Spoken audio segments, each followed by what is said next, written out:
Carrie Bradshaw YouTube channel. I know it has been a minute. I took a little break. I needed to find something new to review, basically, and I'm back. Shouts out to one of my favorite patrons. I still don't know if she wants me to say her name, but she admonished me to watch The Undoing, which I am not, number one, I'm not a huge Nicole Kidman fan. I find her to be a bit unsettling on camera. And then when I was looking at previews for The Undoing, I was like, this gives me Big Little Lies vibes. I could not get through Big Little Lies. I found it really, really boring. I'm used to, or I'm okay with the show being a slow burn. And it doesn't have to be like fast-paced action, but that was just way too slow for me. I Googled ahead to even find out what happened. I was just like, okay, chill, I could just move on with my life. But, excuse me, this friend slash patron, if you would like to become a patron of the Not Carrie Bradshaw brand or platform, there is a link in this episode description.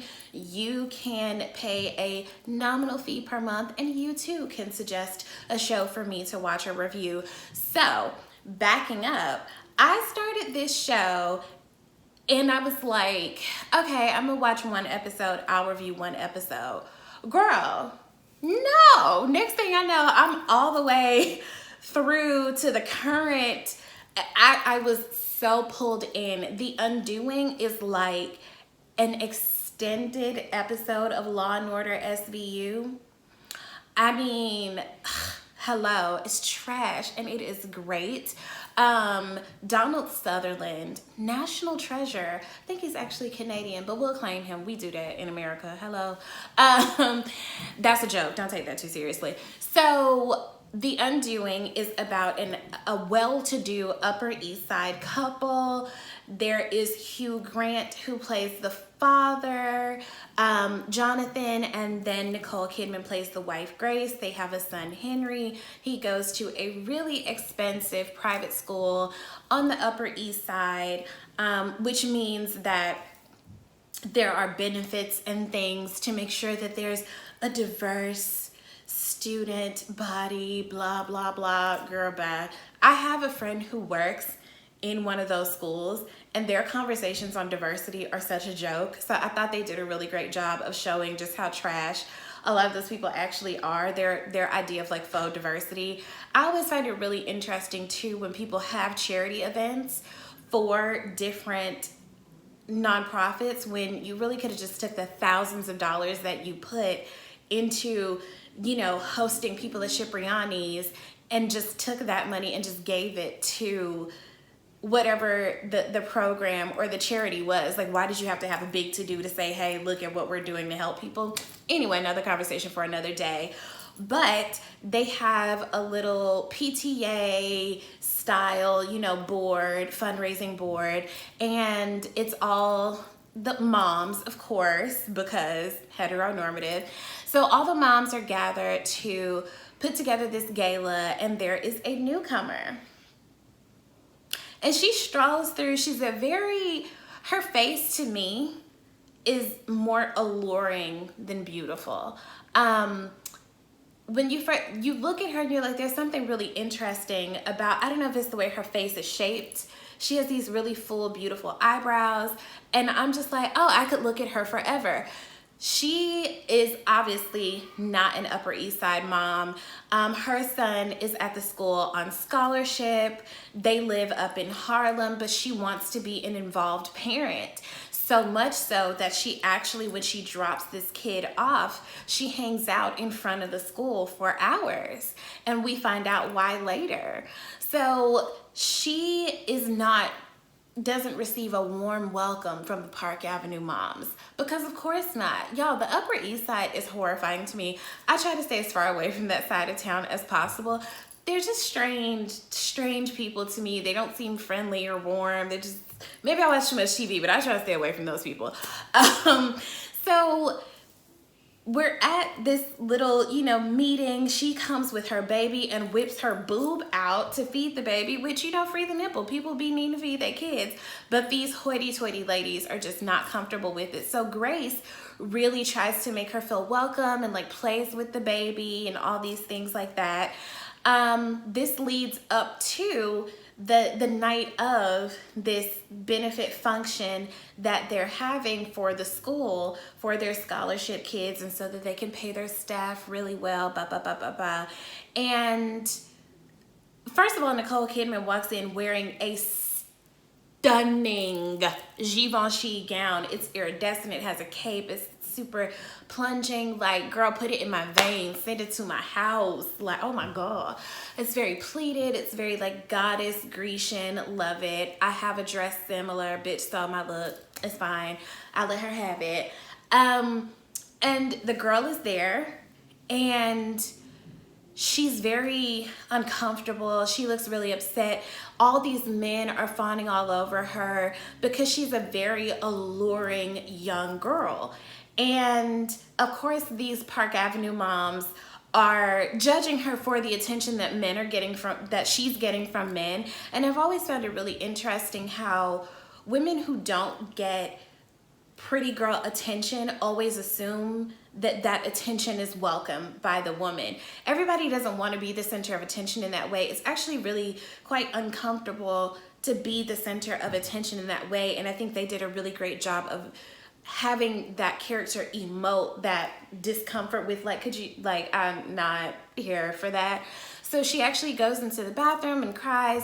Grace goes in and, tells her Grace is a therapist. Her husband, Jonathan, is a pediatric oncologist, meaning that he works with children with cancer. Break your heart, hello. And Grace offers to this young girl, if you ever need someone to talk to, I'm here for you, are you okay? And she says, I just sometimes get so overwhelmed. Do you know what I mean? And as she's talking to her, she's like really close to her, and there's something like there, that you feel like, is she about to like lick her face? It's very, you can just pick up on something that she seems to be like into Grace in more than a friendly or passing kind of way. So Grace offers, like, you seem really upset. Do you want to take my car service home? I'm happy to have them drop you off. She's like, no, I live in Harlem. It'll be faster that way. And she kisses her, like grabs her face and kisses her. It's not tongue, but it's like, you don't, girl, what? Like, I would be like taken aback if somebody I didn't know did that to me. Like, so, and then we also see a scene where Grace is in the gym, and this young girl is also at the gym. And when I say young, I'm thinking like 25, maybe early 20s or something like that. Not the same age as Nicole Kidman. Hello.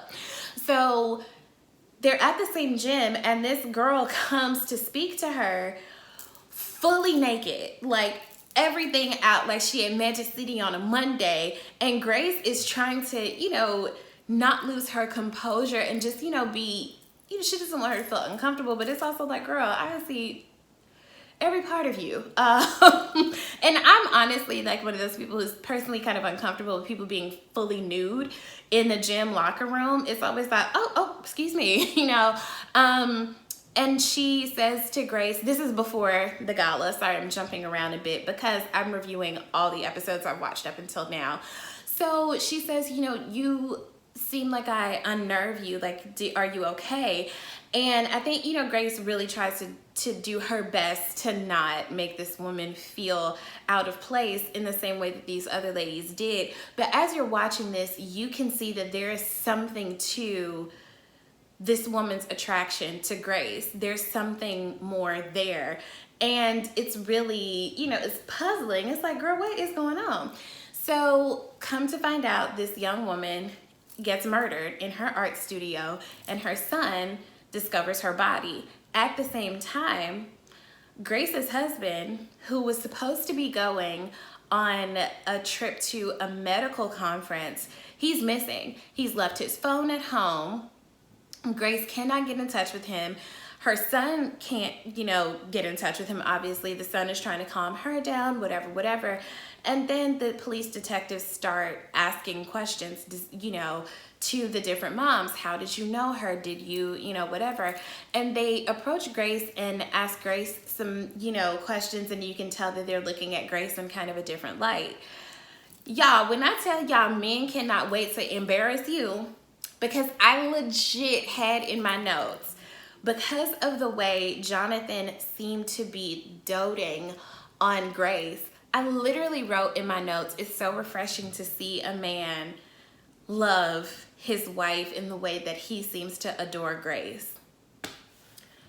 Child, that man embarrassed the hell out of me writing them notes to myself in my notes app. This man disappeared because, come to find out, the woman's son was a patient of Jonathan's, and he was having an affair with the woman, and the baby that she brought to the little PTA meeting was actually her husband's child. I was like, what? It was like everything came together so quickly. What I really enjoy about this show too, again, I think Donald Sutherland is a gift. He plays this role so well. The very chilling monologue that he gives to the headmaster of the school, I was like, was he in the mob? Where'd he get all this money from? He's a very well-to-do man. I don't think they quite say where he gets his money from, but as Grace's father, you could tell off rip that there is some beef between Grace's husband and Grace's father. You could tell that he really did not see it for her husband. So she goes Grace goes to her dad like, I don't know what to do. I don't know what's going on. Obviously, this is like present day New York. Press is swarming. They're swarming her house. They know that her husband is being looked at as the lead suspect. So she's now being shunned from the community, save for this one friend of hers who's a lawyer, who's kind of giving her the inside scoop about what's taking place. So not only are they now considering putting the son out of school, where the grandfather has to go and say, like, listen, I give y'all way too much money for y'all to be trying to play these games with my grandson. He gonna be here and y'all gonna be okay with it.